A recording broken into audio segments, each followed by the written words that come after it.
The Nomad, a short story by Robert Hichens. 1. The fate of Madame la Mère had certainly not been an ordinary one.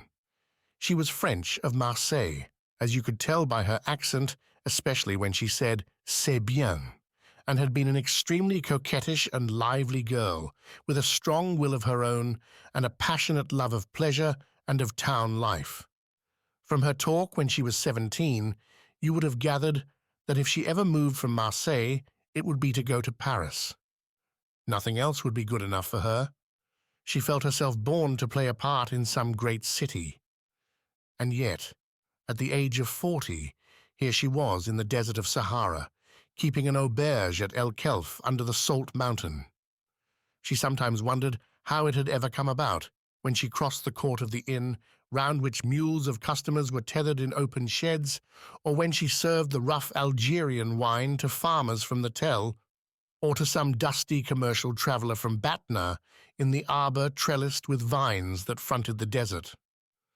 Marie Lemaire, who had been Marie Bretel at El Kelf, Marie Lemaire in the desert of Sahara attending upon God knows whom, Algerians, Spahis, camel drivers, gazelle hunters.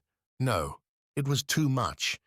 But if you have a kink in you, to what may you not come?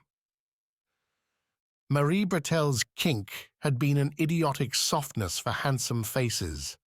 She wanted to shine in the world, to cut a dash, to go to Paris, or if that were impossible, to stay in Marseille, married to some rich city man, and to give parties, and to get gowns from Madame Vanier of the Rue de Clichy, and hats from Trébichot of the Rue des Colonies, and to attend the theatres, and to be stared at and pointed out on the racecourse, and in fact, to be the belle of Marseille. And here she was at El Kelf, and all because of that kink in her nature. Lemaire had had a handsome face and been a fine man, stalwart, bold, muscular, determined.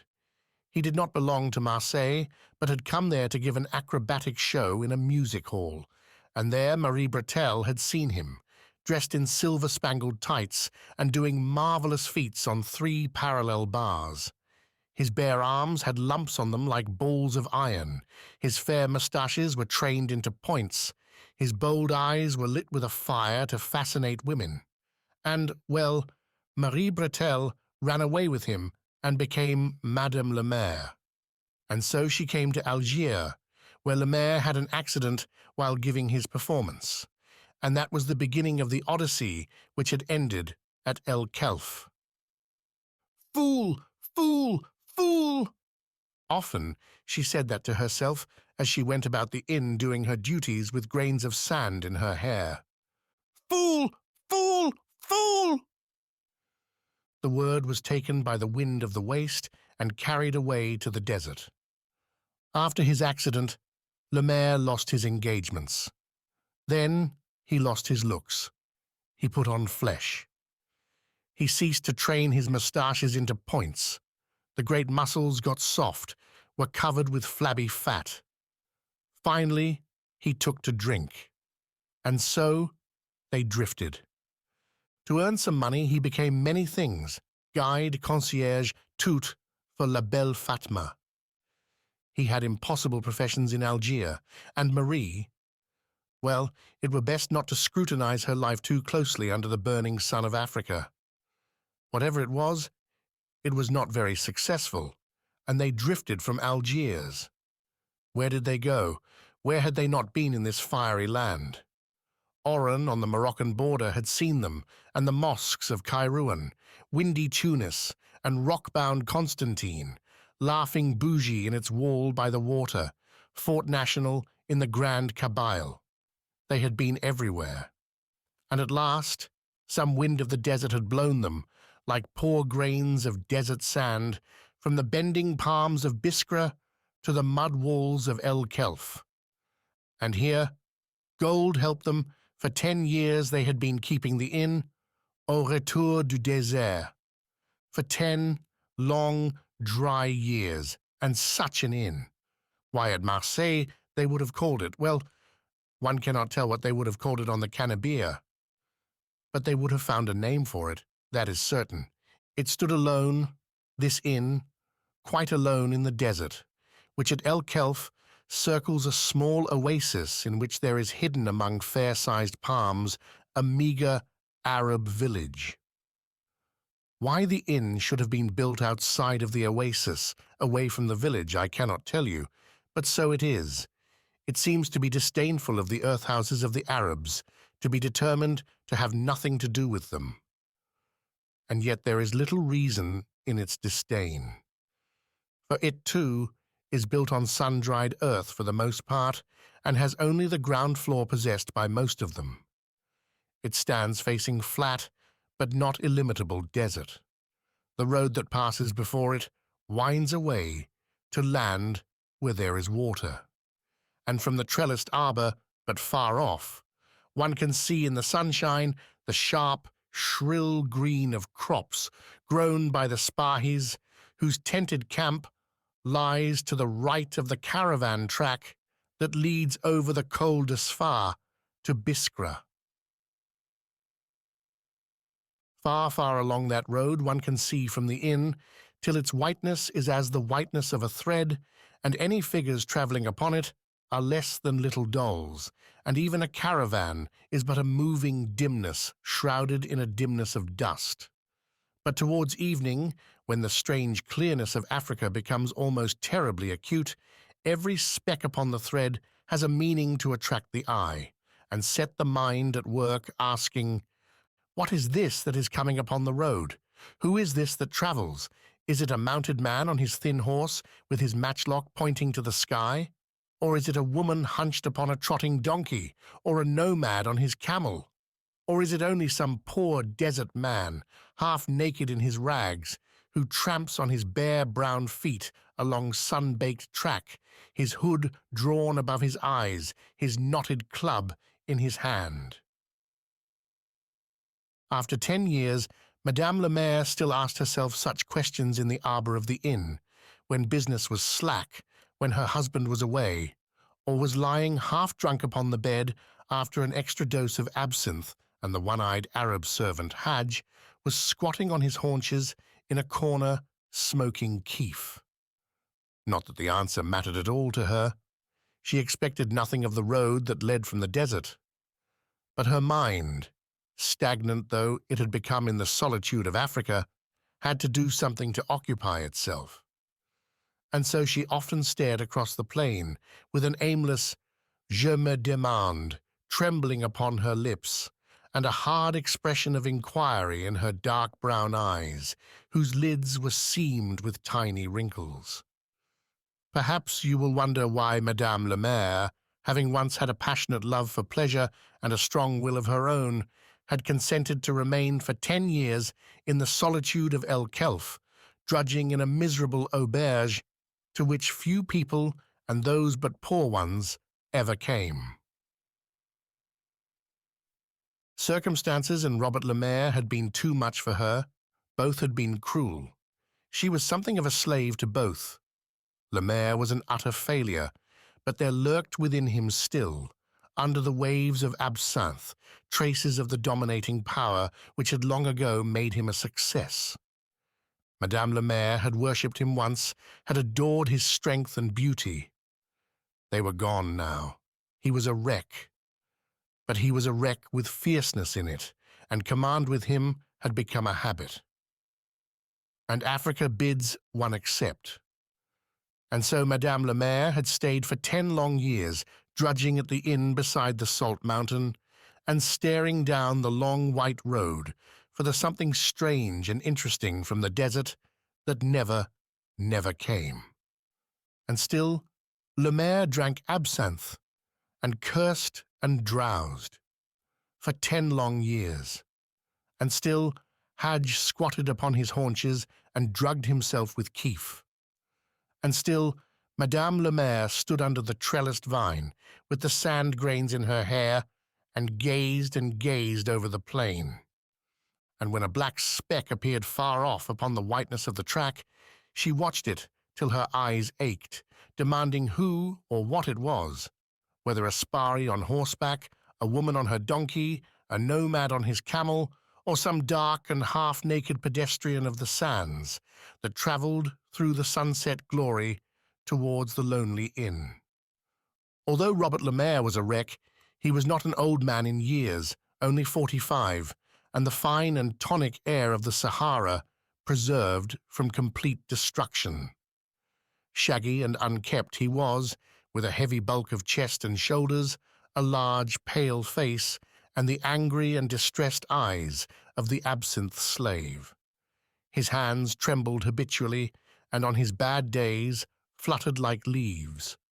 But there was still some force in his prematurely aged body, still some will in his mind.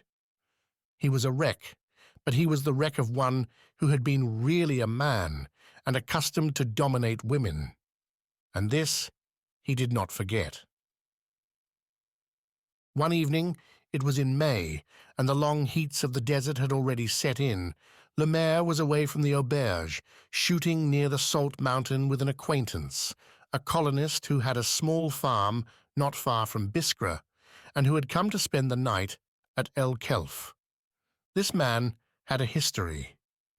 He had once been a hotel keeper and had reason to suspect a guest in his hotel of having guilty intercourse with his wife. One night, having discovered beyond possibility of doubt that his suspicions were well-founded, he waited till the hotel was closed, then made his way to his guest's room and put 3 bullets into him as he lay asleep in his bed. For this murder or act of justice, he got only 10 months' imprisonment, but his business as a hotel keeper was ruined. So now he was a small farmer. He was also perhaps the only real friend Lemaire had in Africa, and he came occasionally to spend a night at the Retour du Désert. Upon this evening of May, Madame Lemaire was alone in the inn, with the one-eyed servant Hadj preparing supper for the 2 sportsmen. The flies buzzed about under the dusty leaves of the vine, which were unstirred by any breeze. The crystals upon the flanks of the Salt Mountain glittered in the sun that was still fiery, though not far from its declining. Upon the dry earthen walls of the inn and over the stones of the court round which it was built, the lizards crept or rested with eager, glancing patience, as if alert for further movement, but waiting for a signal. A mule or 2 stamped in the long stable that was open to the court, and a skeleton of a white Kabyle dog slunk to and fro, searching for scraps, with his lips curled back from his pointed teeth.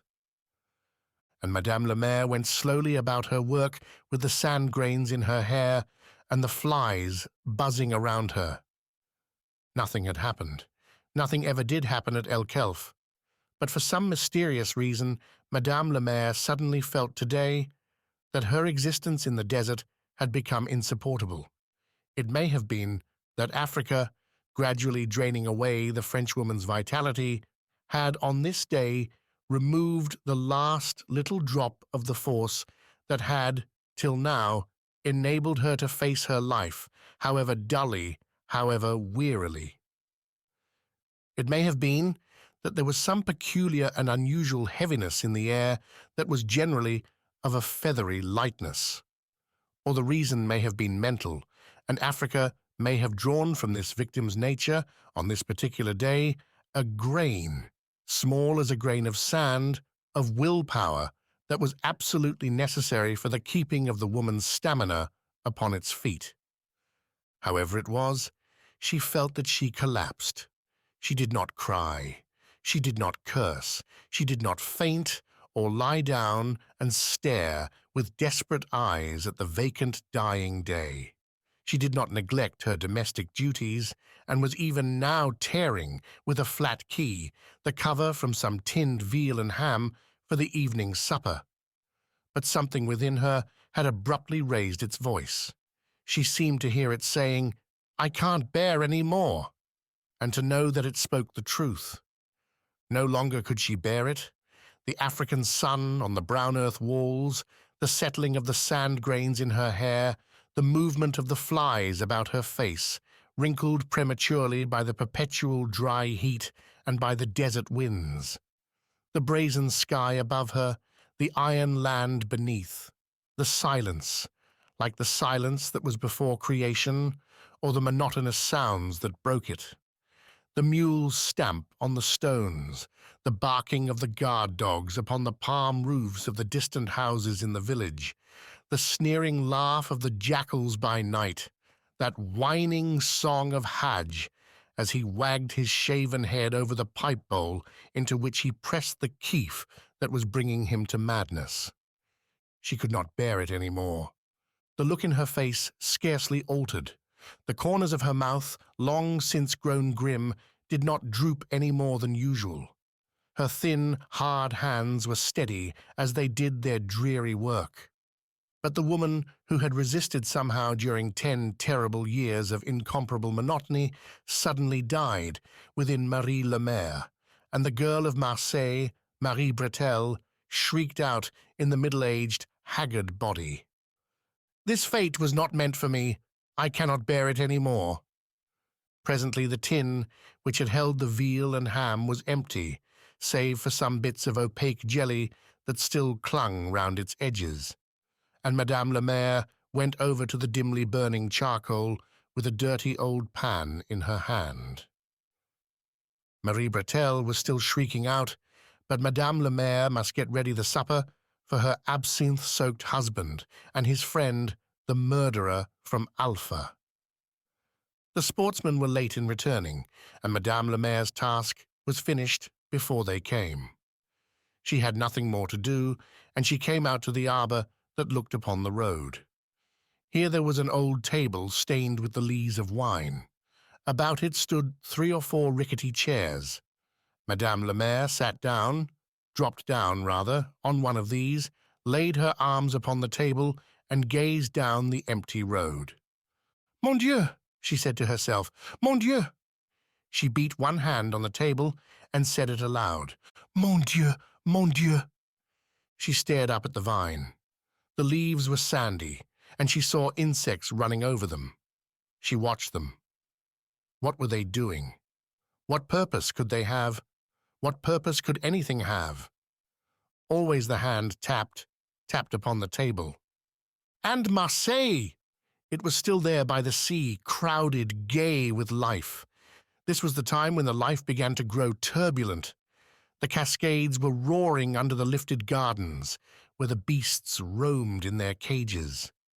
The awnings were out over the cafes in that city of cafes. She could almost see the colored edges of stuff fluttering in the wind that came from the arbor and from the Chateau d'If. There was a sound of hammering along the sea. They were putting up the bathing sheds for the season. It would be good to go into the sea. It would cool one. A beetle dropped from the vine onto the table, close to the beating hand. Madame le Maire started violently. She got up and went to stand in the entrance of the arbor. Marseille was gone now. Africa was there. For 10 years she had been looking down the road. She looked down it once more. It was the wonderful evening hour when Africa seems to lift itself toward the light, reluctant to be given to the darkness. Very far one could see, and with an almost supernatural distinctness. Yet Madame le Maire strained her eyes, as people do at dusk, when they strive to pierce a veil of gathering darkness. What was coming along the road? Her gaze traveled onwards over the hard and barren plain till it reached the green crops, on and on past the tents of the Spahis' encampment, near which rose a trail of smoke into the lucent air. Farther still, farther and farther, until the whiteness narrowed towards the mountains and at last was lost to sight. And this evening, perhaps because she longed so much for something, for anything, there was nothing on the road. It was a white emptiness under the setting sun. Then the woman felt frantic, and she beat her hands together, and she cried aloud, "If the devil himself would only come along the road and ask me to go from this cursed hole of a place, I'd go with him. I'd go. I'd go." She repeated it shrilly, making wild gestures with her hands towards the desert. Her face was twisted awry. She looked just then like a desperate hag of a woman. But it was the girl of Marseille who was crying out in her. It was Marie Bretel, who was demanding the joys she had flung away in her youth for the sake of a handsome face. "I'd go! I'd go!" The shrill cry went up to the setting sun. But no one answered, and nothing darkened the arid whiteness of the road that wound across the plain and passed before the inn door. 2. Night had fallen when the two sportsmen rode in on mules, tired and hungry. Hadj came from his keef to take the beasts, Madame Le Maire from her kitchen to ask if there were any birds for her to cook. Her husband gave her a string of them, and she turned away from him without a word and went back into the house. There was nothing odd in this, but something in his wife's face, seen only for a moment in the darkness of the court, had startled Le Maire, and he looked after her as if he were inclined to call her back, then said to his companion, Jacques Bouvier, "Did you see Marie?" "Yes, she looks as if she'd just stumbled over a jackal," and he laughed. Le Maire stood for a minute where he was. Then he shouted to Hadj, "Hadj, a Hadj!" The one-eyed keef smoker came. "Who has been here today?" "No one. A few have passed the door, but no one has entered." "Good business," said Bouvier, shrugging his shoulders. "Business," exclaimed Le Maire with an oath. "It's a fine business we do here. Another 10 years, and we shan't have put by 10 sous. Perhaps that is why Madame has such a face tonight. We'll see at supper. Now for an absinthe." The two men walked stiffly into the inn, put their guns in a corner, went into the arbor that fronted the desert, and sat down by the table. "Marie!" bawled Le Maire. He struck his flabby fist down upon the wood. "Marie, the absinthe." Madame Le Maire heard the hoarse shout in the kitchen, and her face went awry again. "I'd go! I'd go!" She hissed it under her breath. "Sacré nom de Dieu! Marie!" "Voilà! The devil! What a voice!" said Bouvier in the arbor. Le Maire was half-turned in his chair. His hands were slightly shaking, and his large white face, with its angry and distressed eyes, looked startled. "Who was that?" he said, moving in his chair as if he were going to get up. "Who? Your wife?" "No, it wasn't." "Well, then—" At this moment there was a clink and a rattle, and Madame Le Maire came slowly out from the inn, carrying a tray with an absinthe bottle, a bottle of water, and 2 thick glasses with china saucers. She set it down between the two men. Her husband stared at her like one who stares suspiciously at a stranger. "Was that you who called out?" he asked. "Of course. Who else should it be, whoever comes here?" "Madame is a bit sick of El Kelf," said Bouvier. "That's what is the matter." Madame Le Maire compressed her lips tightly and said nothing. Her husband looked more suspicious. "Why should she be sick of it? She's done very well with it for 10 years, he said roughly.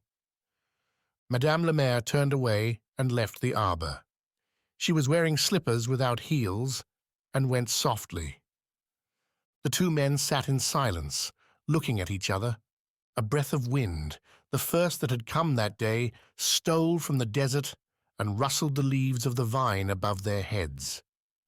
Le Maire stretched out his trembling hand to the absinthe bottle. "For God's sake, let's have a drink," he said. "There's something about my wife that's given my blood a turn." "Beat her," said Bouvier, pushing forward his glass. "If you don't beat them, be sure they'll betray you." His wife's treachery had set him against all women. Le Maire growled something inarticulate. He was thinking of the days in Algiers, of their strange and often disgraceful existence there. Bouvier knew nothing of that. "Come on," he said, and he lifted his glass of absinthe to his lips. At supper that night, Le Maire perpetually watched his wife. She seemed to be just as usual. For years there had been a sort of sickly weariness upon her face. It was there now. For years there had been a dull sound in her voice. He heard it tonight. For years she had had a poor appetite. She ate little at supper, had her habitual manner of swallowing almost with difficulty. Surely she was just as usual. And yet she was not. She was not. After supper, the two men returned to the arbor to smoke and drink, and Madame Le Maire remained in the kitchen to clear away and wash up. "Isn't there something the matter with my wife?" asked Le Maire, lighting a thin, black cigar and settling his loose, bulky body in the small chair with his fat legs stretched out and one foot crossed over the other. "Or is it that I'm out of sorts tonight? It seems to me as if she was strange." Bouvier was a small, pinched man with a narrow face, evenly red in color, large ears that stood out from his closely shaven head, and hot-looking, prominent brown eyes. "Perhaps she's taken with some Arab," he said. "Pif! She's dropped all that nonsense. The devil! A woman of 40s, an old woman in Africa." Bouvier spat. "Isn't she? Oh, don't ask me about women. Young or old, they're always calling the devil to their elbow." "What for?" "To put them up to wickedness. Perhaps your wife's been calling him tonight. You look behind her presently, and you may catch a sight of him. He's always about where women are." "Ha, ha, ha!" Le Maire laughed mirthlessly. "Do you think he'd show himself to me?" He emptied his glass.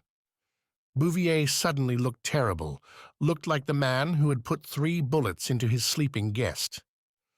"How did I know?" he said. He leaned across the table towards Le Maire. "How did I know?" he repeated in a low voice. "What, when your wife—" "Yes. They didn't let me see anything. They were too sharp. No, it was one night I saw him, with his mouth at her ear, coming in behind her through the door like a shadow. There." He sat back with his hands on his knees. Le Maire stared at him again. Again the wind rustled furtively through the diseased vine leaves of the arbor.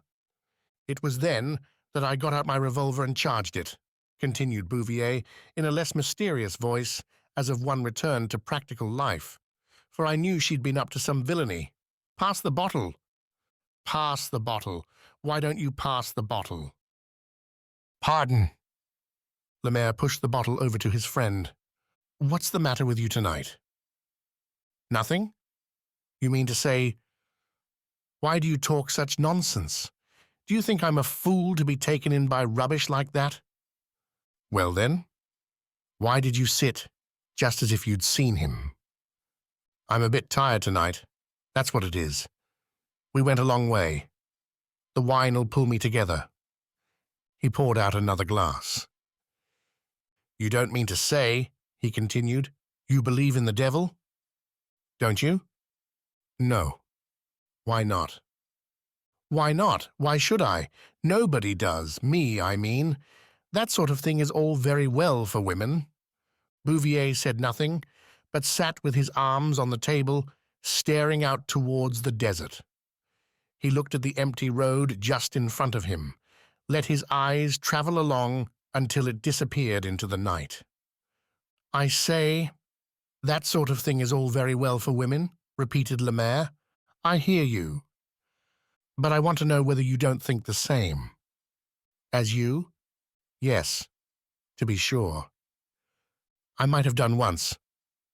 "But you don't now? There's a devil in the desert, that's certain." "Why?" "Because I tell you he came out of the desert to turn my wife wrong." "Then you weren't joking?" "Not I. It's as true as that I went and charged my revolver, because I saw what I told you. Here's Madame coming out to join us." Le Maire shifted heavily and abruptly in his chair. "Hello," he said, in a brutal tone of voice. "What's up with you tonight?" As he spoke, he stared hard at his wife's shoulder, just by her ear. "Nothing. What are you looking at? There isn't—" She put up her hand quickly to her shoulder and felt over her dress. "Ah!" She shook herself. "I thought you'd seen a scorpion on me." Bouvier, whose red face seemed to be deepening in color under the influence of the red Algerian wine, burst out laughing. "It wasn't a scorpion he was looking for," he exclaimed. His thin body shook with mirth till his chair creaked under him. "It wasn't a scorpion," he repeated. "What was it then?" said Madame Le Maire. She looked from one man to the other, from the one who was strange in his laughter to the other who was even stranger in his gravity. "What have you been saying about me?" she said, with a flare-up of suspicion. "Well," said Bouvier, recovering himself a little, "if you must know, we were talking about the devil." The woman stared and gave the table a shake. Some of her husband's wine was spilled over it. "The devil take you!" he bawled with sudden fury. "I only wish he would!" The two men jumped back as if a viper of the sands had suddenly reared up its thin head between them. "I only wish he would." It was Marie Bretel who had spoken, the girl of Marseille, who still lived in the body of Marie Lemaire. But it was Marie Lemaire from whom the two men shrank away. Marie Lemaire changed, startling, terrible, her haggard face furious with expression, her thin hands clutching at the edge of the table from which the wine bottle had fallen to be smashed at their feet. For a moment, there was a dead silence succeeding that second shrill cry. Then Lemaire scrambled up heavily from his chair. "What do you mean?" he stammered. "What do you mean?" And then she told him, like a fury, and with the words which had surely been accumulating in her mind, like water behind a dam, for 10 years. She told him what she had wanted and what she had had.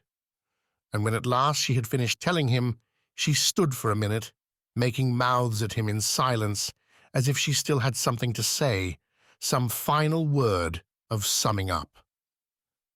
"Stop that!" It was Lemaire who spoke, and as he spoke he thrust out one of his white, shaking hands to cover that nightmare mouth. But she beat his hand down and screamed with the gesture. "And if the devil himself would come along the road to fetch me from this cursed place, I'd go with him. Do you hear? I'd go with him. I'd go with him." When the scream died away, One-Eyed Hadge was standing at the entrance to the arbor. Madame Lemaire felt that he was there, turned round, and saw him. "I'd go with him if he was an Arab," she said, but almost muttering now, for her voice had suddenly failed her, though her passion was still red-hot. "Even the Arabs, they're better than you, absinthe-soaked, do-nothing roumi who sit and drink. Her voice cracked, went into a whisper, disappeared. She thrust out her hand, swept the glasses off the table to follow the bottle, turned, and went out of the arbor softly on her slippered feet. And One-Eyed Hadge stood there laughing, for he understood French very well, although he was half-mad with Keefe. "She'd go with an Arab," he repeated. "She'd go with an Arab." And then he saw his master. The two Frenchmen sat staring at one another across the empty table under the shivering vine leaves, which were now stirred continually by the wind of night. Lemaire's large face had gone a dusky grey. About his eyes there was a tinge of something that was almost lead colour. His loose mouth had dropped, and the lower lip disclosed his decayed teeth. His hands, laid upon the table as if for support, shook and jumped, were never still even for a second. Bouvier was almost purple. Veins stood out about his forehead. The blood had gone to his ears and to his eyes. Now he leaned across to Lemaire. "Beat her," he said. "Beat her for that. Hadge heard her. If you don't beat her, the Arabs—" But before he had finished the sentence, Lemaire had got up, with a wild gesture of his shaking hand, and gone unsteadily into the house. That night, Madame Lemaire suffered at the hands of her husband, while Bouvier and Hadge listened in the darkness of the court. 3. It was drawing towards evening on the following day, and Madame Lemaire was quite alone in the inn.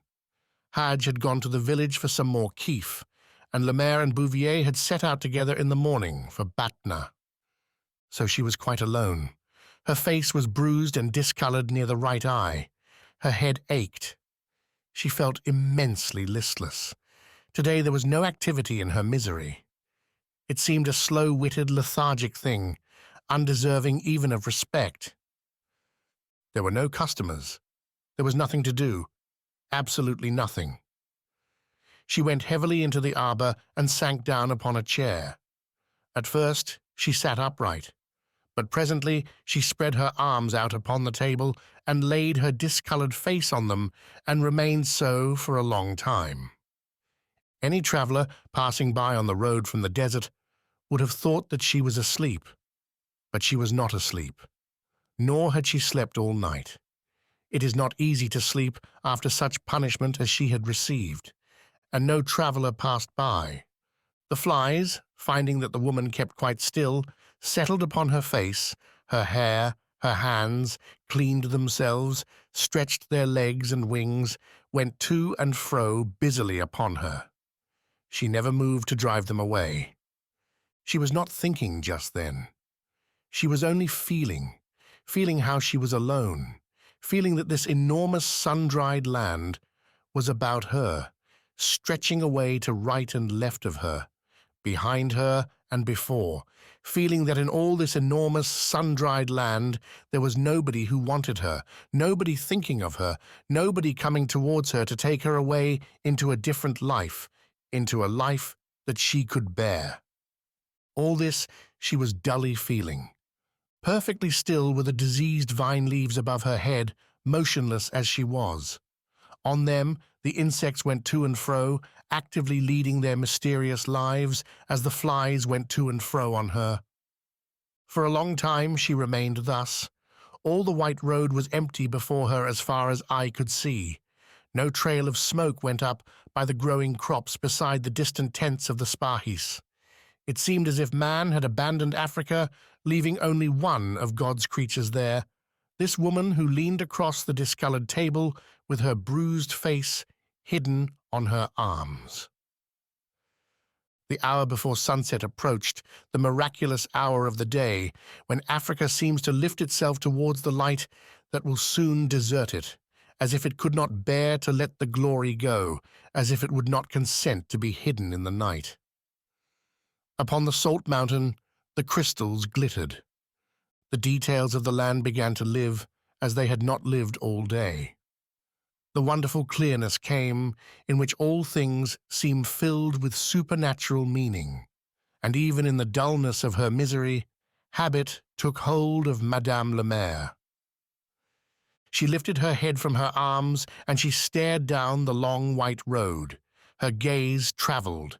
It started from the patch of glaring white before the arbor, and it went away like one who goes to a tryst.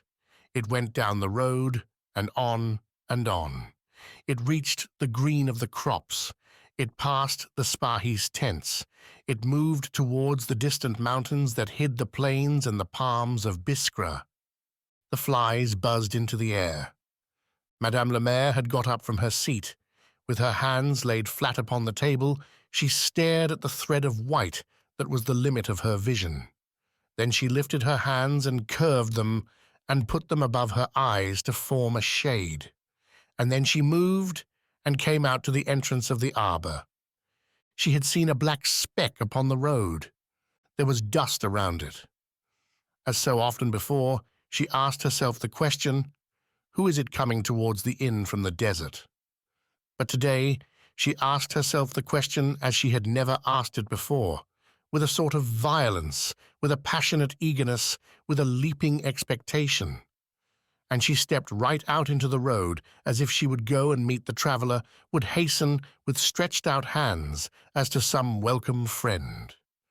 The sun dropped its burning rays upon her hair, and she realized her folly, took her hands from her eyes, and laughed to herself. Then she went back to the arbor and stood by the table waiting. Slowly, very slowly it seemed to Madame la Mère, the black speck grew larger on the white. But there was very much dust today, and always the misty cloud was round it, stirred up by, was it a camel's padding feet, or the hooves of a horse, or— She could not tell yet, but soon she would be able to tell. Now it was approaching the watered land, was not far from the Spahis' tents. And a great fear came upon her that it might turn aside to them, that it might be perhaps a Spahi riding home from his patrol of the desert.